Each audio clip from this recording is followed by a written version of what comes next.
Have you ever noticed how most of us live the same day over and over again, just with a different date? The moment we wake up, our minds instantly go back to our problems. And those problems aren't just random thoughts, they're memories, each tied to a person, a place, or a specific moment in our past. And here's the thing. Every one of those memories carries an emotion, sadness, stress, and guilt. So without even realizing it, we're already feeling the past before the day even begins. And how we think and how we feel, that's what makes up our entire state of being. So if you wake up thinking like yesterday and feeling like yesterday, guess what? You're creating another yesterday. Then the routine kicks in. You grab your phone, scroll through social media, reply to messages, check the news. Your brain is locking itself into the known. Then it's the same coffee, the same commute, the same conversations, the same emotions. Slowly we stop living freely and start running on autopilot, like a program that's been installed without our permission. By the time most people reach their mid-30s, 95% of their thoughts, habits, and emotional responses are just subconscious patterns. So even if you say, I want to change, if your body is still running on the old software, it's not going to be easy. So how do we break free? It starts by stepping out of the analytical mind, the part that separates your conscious thoughts from the subconscious patterns. Most people wait until a crisis hits, a breakup, a diagnosis, a major loss. But why wait for life to force change when you can choose it now? That's where practices like meditation come in. When you slow your brain waves down, you can begin to access the part of your mind where real change happens. You can rewire your brain. You can teach your body how the future will feel before it even arrives. The truth is, your body doesn't know the difference between an actual event and an emotion you're creating with your thoughts. When we talk about meditation and quieting the mind, we're not really talking about fighting with the mind or trying to stop our thoughts. Thoughts themselves are not the problem. There's nothing wrong with having thoughts of worry or fear. The real issue is the attention we give to those thoughts. You can have a thought without giving it your full attention. And if you don't feed your thoughts with attention, they lose their power. The power of a thought isn't in the thought itself. It's in how much you focus on it. So you could have a fearful thought and still keep going. You don't have to stop just because you're afraid. You could have a worrying thought, like when your child is late coming home, and your mind automatically generates a scenario that something bad might have happened. But that thought appeared without your permission. It just popped up, and you can choose not to give it your attention. It's important to understand. The goal isn't to silence your thoughts or to erase them completely. You actually can't. None of us really can. There's a reason why we think. There's a reason the mind works the way it does. Your mind is doing its thing with or without your permission. The real issue is this. Why do we give so much attention to our thoughts? The thoughts themselves aren't the problem. Thoughts come and go, like sentences written on a wall or across a surface. What matters is this. If you stop to read that sentence, think about it, focus on it, repeat it to yourself, and then start living by it, that's when you give the thought its power. The thought by itself had no power. Its power comes from the attention you give it. If we learn how to withdraw our attention from our thoughts, then we no longer need to do anything about them. The thoughts will come and go without having the slightest effect on us. Imagine a thought like, I can't do it. It's just a sentence, just a thought. What matters is how much value are you going to give to do that thought? How much are you going to believe in it? How much of your energy, your attention are you going to invest in it? If your answer is 0, then that thought has 0 power. If it's 100, then the thought becomes extremely powerful. That's why some people are deeply affected by just one single thought. Why? Because they give it all their attention. They believe in it. They reinforce it. They inject it with energy that originally belonged to them. The power was never in the thought. The power is always yours. It's your attention. It's your mind. And when you focus all that attention like a magnifying glass on one particular thought, you're the one making it grow.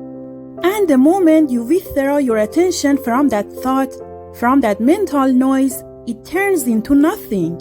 It becomes just a sentence written somewhere that no one ever reads. Imagine this, a sentence written on a wall, in a narrow alley, in some distant city, and you never even walk past that alley. You never see it. You never care about it.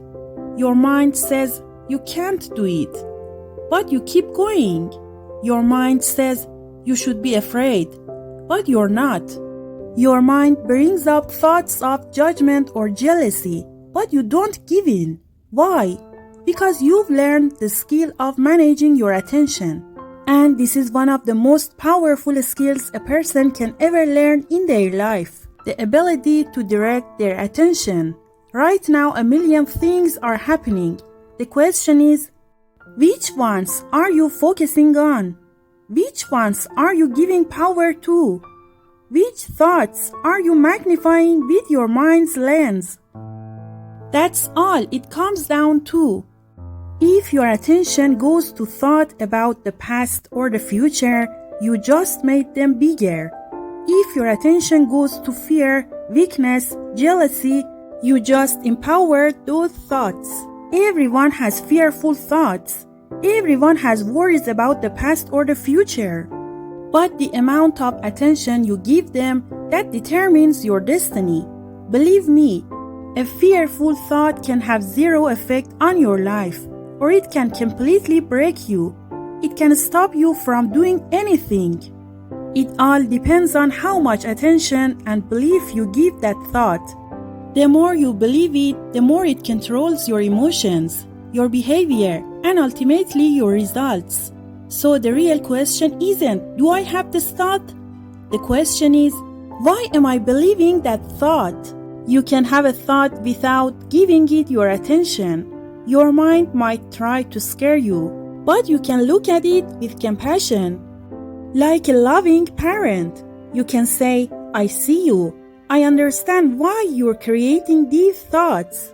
This is just your conditioning. These are the stories you've picked up from life. This is how you work. Just like your liver is working, but you don't have to interfere. You let it do its job. You can do the same with your mind. Watch it, understand it, but don't let it take over. Think about this. All the parts of your body are doing their job right now, and you are not even that involved in it. Just like that, let your mind do its work without getting too caught up in it. People suffer their whole lives because of one thought. Think about it. One thought like, I'm not good enough. I'm not valuable. People spend their entire lives chasing after dreams but never reach them. They don't get anywhere. They don't achieve anything. They're constantly paying the price for one thought, and that thought on its own holds no power. The truth is, the power lies in your attention. You are the real miracle. If you've been with me this far and found this content useful, please subscribe to the channel. Wherever you focus your attention, that's where things grow. Focus on the present moment. Focus on gratitude. Think about how often we focus on what we don't have instead of what we do. How much of your attention goes to your health, to worrying about sickness? How much of it goes to fear, to love? And look around, media, television, social media, they're all trying to steal your attention. Someone to put it on the news, others on fashion just to sell you something. Someone to make you feel like you're not good enough so they can sell you products to make you feel valuable. In all of this, you become a pawn, manipulated by all these sources. But real life begins when you realize that you are the master of your attention. You get to decide where to place it. You can have the most negative thoughts and not even focus on them.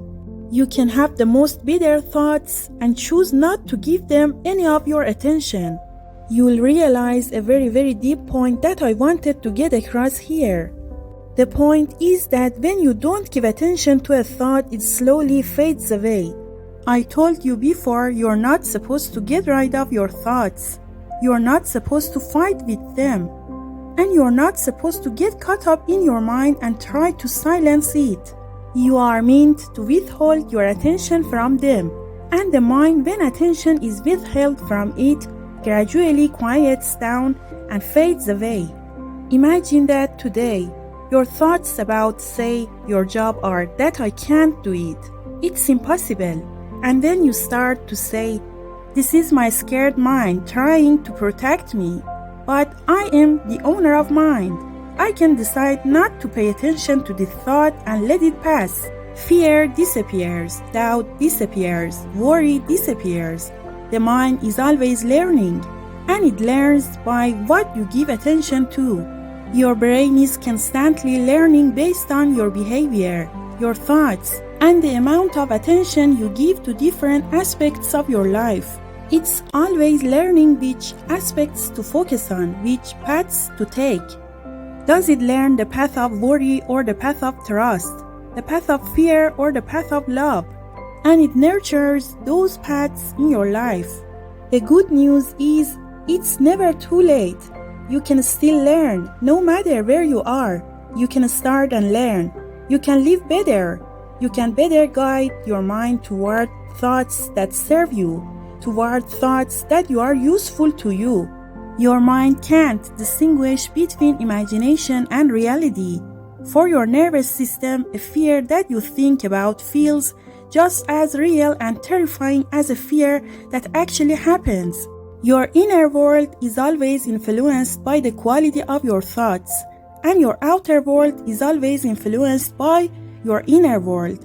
Pay attention to your inner world. Isn't it interesting?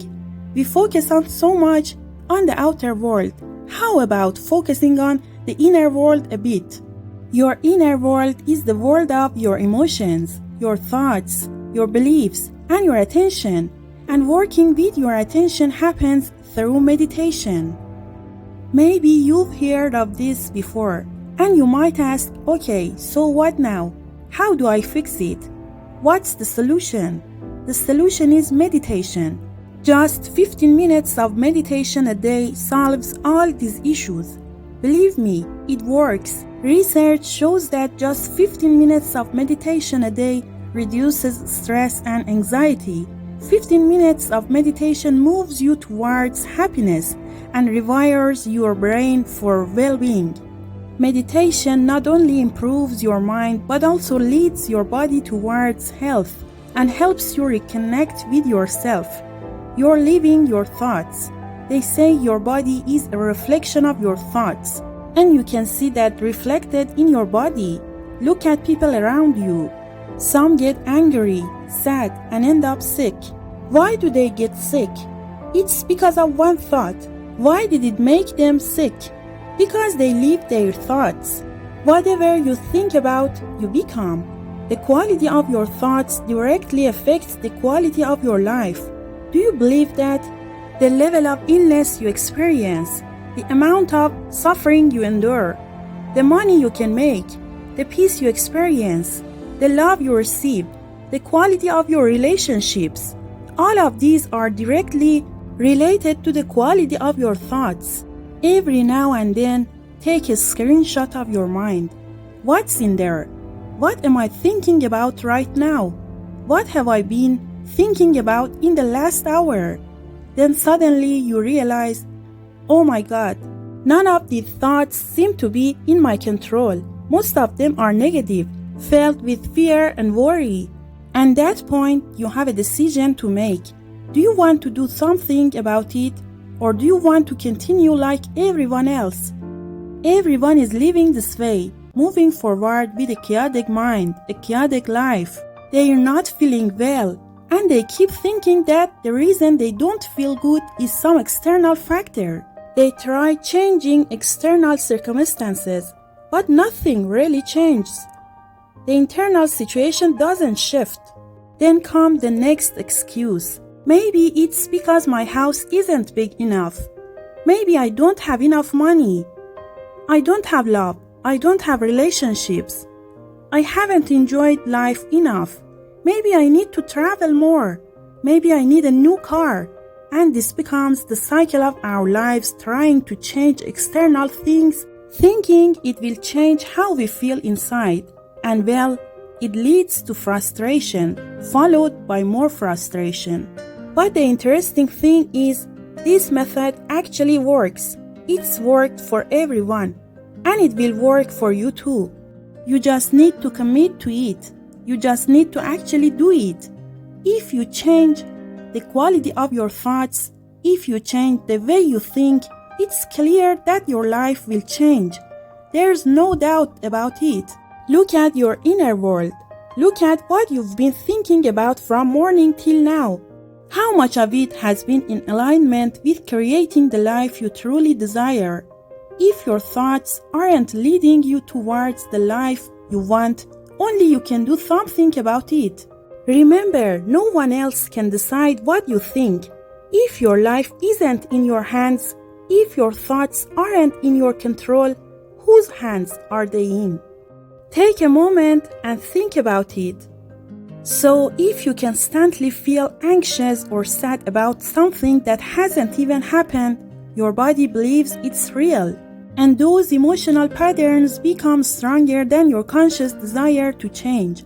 That's why stepping into the unknown feels so uncomfortable. It's unfamiliar, but that's also where the magic happens. The best way to predict your future isn't to guess it, it's to create it. Visualize it. Practice the thoughts and actions of the person you want to become. Your brain doesn't know the difference between what's real and what you deeply imagine with intention. And when you do this repeatedly, you're not just thinking differently. You're becoming someone new. And that's how you stop living in the past and start designing your future. Thank you so much for staying with me until the end of the video. I hope it has helped you. Please subscribe to the channel.